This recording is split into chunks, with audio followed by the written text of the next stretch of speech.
Le titre de ce livre, c'est le baptême dans le Saint-Esprit. Le titre de ce livre, le baptême dans le Saint-Esprit, il est écrit par le bien-aimé frère d'Éric Prince, le bien-aimé frère d'Éric Prince.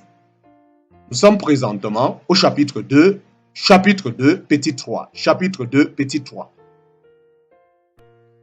Le pasteur a commencé par jouer quelques négros spirituels sur sa guitare. Lorsque les gens louaient le Seigneur, ils avaient tous les mains levées. Il y avait peu d'inhibition. Lorsque j'ai parlé à l'une des femmes travaillant dans cette mission, elle m'a dit qu'environ 2000 personnes avaient été baptisées dans le Saint-Esprit dans cette église durant les 3 dernières années. Je me demande combien de personnes ont été baptisées dans le Saint-Esprit dans les 40 églises pentecôtistes réunies pendant la même période.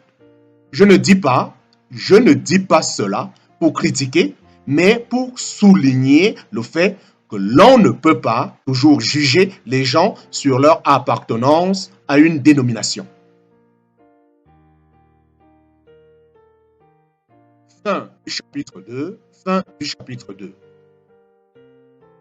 Chapitre 3, mise en garde. Chapitre 3, mise en garde. À présent et au regard de tout ce que nous venons de voir, je tiens à vous mettre en garde.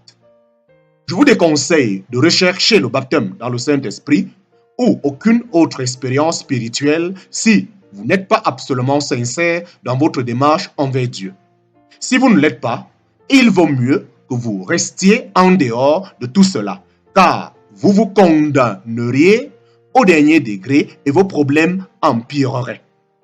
Le baptême dans le Saint-Esprit n'est pas un amusant pique-nique organisé par le service d'école du dimanche. Vous vous mettez en grand danger si votre approche n'est pas digne et si vous ne faites pas la bonne connexion avec d'autres éléments de votre expérience spirituelle. C'est avec humilité que je veux témoigner de mon expérience du baptême dans laquelle je vis depuis presque 40 ans. Pendant cette période, j'ai vu l'effondrement que peut produire le fait de ne pas avoir correctement relié ce vécu à notre vie et à nos expériences chrétiennes, ainsi qu'aux témoignages qui en découlent. Permettez-moi de vous faire part brièvement de quelques mises en garde. Le baptême n'est pas un acte forcé. Le baptême n'est pas un acte forcé. Tout d'abord, le Saint-Esprit n'est pas un dictateur. Il est notre consolateur et notre enseignant. Il ne vous pousse pas à faire des choses. La personne qui dérange une réunion et dit ensuite « Je n'ai pas pu m'en empêcher ». Le Saint-Esprit m'y a poussé à une mauvaise image du Saint-Esprit parce qu'il n'est pas un dictateur. Si un esprit vient dans votre vie et vous pousse à faire des choses, c'est un mauvais esprit. Vous ne recevrez pas plus du Saint-Esprit que ce que vous voudrez bien lui abandonner. Lorsque certaines personnes reçoivent le baptême dans le Saint-Esprit, elles en retirent très peu de bénéfices car elles ne veulent pas se laisser guider, conseiller, diriger et contrôler par lui. Il ne force personne contre sa volonté. Le baptême nécessite de se soumettre à chaque instant et de s'attendre à Dieu. Quelqu'un a dit, il est bien plus aisé de se laisser remplir du Saint-Esprit que d'en rester rempli. Il y a beaucoup de vérité dans cette parole. Le baptême n'est pas un substitut. Le baptême n'est pas un substitut. Le baptême dans le Saint-Esprit ne peut se substituer à aucun autre don de Dieu. Dieu ne nous a pas fait le don d'une expérience à tout faire. Par exemple, nous lisons dans Ephésiens chapitre 6, tout ce qui concerne l'armure du chrétien. Si vous revêtez toutes les parties de l'armure, vous êtes couvert de la tête aux pieds. Si vous en oubliez une, vous n'êtes plus sous une protection totale. Supposons que vous oubliez de mettre le casque et que vous ayez le bouclier. Les chaussures, l'épée, la ceinture et la cuirasse. Votre corps est couvert, mais votre tête reste exposée aux attaques de l'ennemi. C'est la raison pour laquelle la pensée de beaucoup de chrétiens n'est pas protégée. Ils souffrent de blessures à la tête et perdent la capacité de se servir du bouclier de l'épée. Ils ne portent que 5 des 6 éléments qu'ils devraient porter. Voici un autre exemple. Certains disent, mon frère, j'ai l'amour, je n'ai pas besoin des dons. L'expérience m'a conduit à me demander la quantité d'amour que ces gens avaient réellement pour parler de cette manière. Je dirais que l'amour se demande principalement par des actions et non par des affirmations.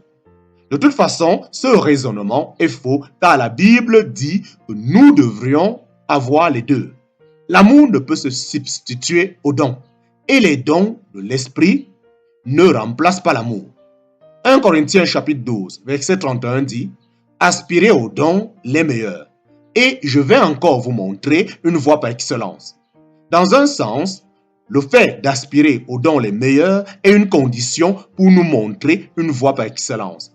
Particulièrement, si vous lisez le verset comme il devrait être traduit, aspirez aux dons les meilleurs. Et je vais vous montrer une voie encore plus excellente. Cela est une traduction plus précise. 1 Corinthiens chapitre 14, verset 1 dit « Recherchez la charité, aspirez aussi aux dons spirituels. » Il n'est pas dit « ou bien aspirez aux dons spirituels » ou « on ne vous demande pas de choisir.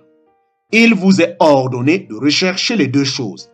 Si vous ne le faites pas, vous n'obéissez pas à la parole de Dieu. » Un domaine peu familier. Dans le Saint-Esprit est une expérience spirituelle surnaturelle. La plupart des chrétiens, c'est la première expérience surnaturelle qu'ils aient vécue. En tant que telle, elle les introduit dans un nouveau royaume et souvent, ils ne s'y sentent pas à l'aise. C'est, entre autres choses, un domaine de conflit spirituel que la plupart d'entre eux n'ont jamais connu avant d'avoir été baptisés dans le Saint-Esprit. Permettez-moi de vous donner un petit exemple tiré du ministère de Jésus. Lisez attentivement ce qui suit. En ce temps-là, Jésus vint de Nazareth en Galilée et il fut baptisé par Jean dans le Jourdain. Au moment où il sortait de l'eau, il vit les cieux s'ouvrir et l'Esprit descendre sur lui comme une colombe. Et une voix fit entendre des cieux ces paroles. Tu es mon fils bien-aimé, en toi j'ai mis toute mon affection. Aussitôt, l'Esprit poussa Jésus dans le désert où il passa 40 jours, tenté par Satan. Il était avec les bêtes sauvages et les anges le servaient. En parenthèse, Marc chapitre 1, versets 9 à 13. Ce sont les circonstances dans lesquelles Jésus a été oint pour son ministère. Le Saint-Esprit est descendu sur lui et y est demeuré.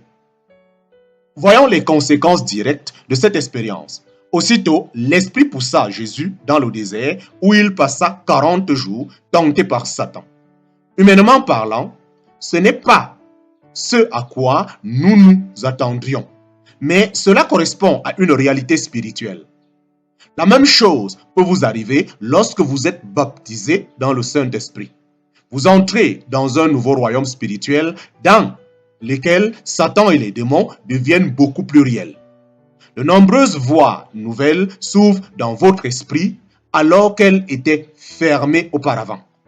Ce n'est pas une partie de plaisir, c'est la réalité. Je voudrais que vous constatiez un fait.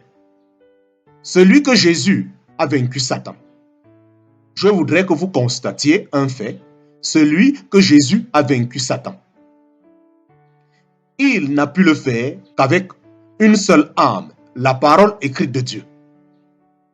Jésus répondit, il est écrit, l'homme ne vivra pas de pain seulement, mais de toute parole qui sort de la bouche de Dieu.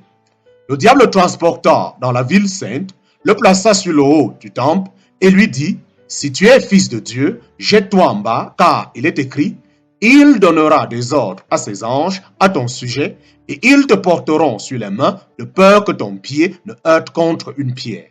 Jésus lui dit, il est aussi écrit, tu ne tenteras point le Seigneur ton Dieu. Le diable transporta encore sur une montagne très élevée, lui montra tous les royaumes du monde et leur gloire, et lui dit, je te donnerai toutes ces choses si tu te prosternes et m'adores. Jésus lui dit, retire-toi, Satan, car il est écrit, tu adoreras le Seigneur ton Dieu et tu lui serviras lui seul. Matthieu chapitre 4, versets 4 à 10. Jésus a dit 3 fois, il est écrit. Personne n'a davantage besoin de connaître la parole écrite de Dieu que la personne qui vient d'être baptisée dans le Saint-Esprit. Il devient désespérément nécessaire d'étudier votre Bible, de la connaître. Rappelez-vous que même Satan peut la citer. Vous devez être capable de le vaincre non seulement en la citant mieux que lui, mais plus encore en étant exercé à choisir et à lui opposer les bons versets parce que vous en avez une bonne connaissance et une bonne compréhension. Le baptême dans le Saint-Esprit doit être lié à la parole de Dieu, sinon vous êtes en danger. Éphésiens chapitre 6, verset 17 dit, prenez aussi l'épée de l'Esprit qui est la parole de Dieu. Remarquez que l'épée du Saint-Esprit est la parole de Dieu et qu'il vous incombe de la saisir. Si vous la saisissez, le Saint-Esprit la brandira par vous. Si vous ne la saisissez pas, le Saint-Esprit n'aura rien à brandir. Que de problèmes peuvent alors survenir lorsque vous êtes ainsi sans défense. Pour terminer, j'aimerais ajouter ceci. Le baptême dans le Saint-Esprit ne peut se substituer à l'obéissance à la parole de Dieu.